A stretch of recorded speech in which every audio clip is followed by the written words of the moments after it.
Kawasio Mwanjumo rigereria murai wi kiama ya PLP Mheshimiwa Martha Karua nigo wona ruro kuboria guchasa bananchi kwarengia ngweso kibara subonge na kwerikia ko baba kichukura bosibo bachorio bonene na kwanekia unango chora bare habara yabaya abo babwata marroyo komokonya amagendro no barayu ya umwananchi wigo nigo asabire abananchi bamochore una umurai bwense ina chikwanekia ho ikirania amagani abo.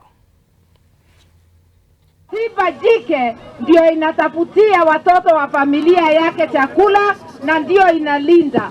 Nitalinda mali yako na haki zako, na wewe Gen Z, hiyo bunduki haitakuua tena, itakuwa ni ya kulinda moyo na sio kukuua. Rasilimali yenu isije ikatumike vibaya iwafanyie kazi.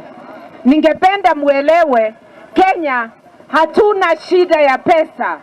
Ile shida tuko nayo ni ya usimamizi baya, kukosa uongozi wenye kuaminika na viongozi ambayo wako na utu na wanaweza kukupatia huduma vile inatakikana.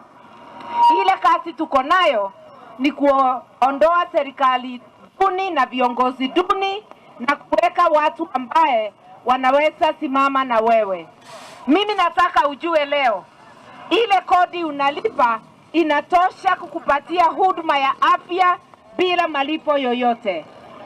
Ile kodi unalipa inatosha kusomesha watoto wako bila kulipa hata dururu, sababu utasimamiwa na kodi.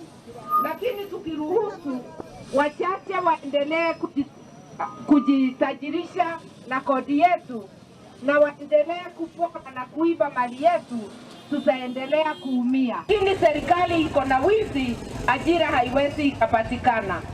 Sasa mimi nakuomba ujue hata 10 commandments za Mungu. Moja inasema, penda jirani yako vile wewe mwenyewe unajipenda. Kujipenda ni kuchagua wale watajali maslahi yako.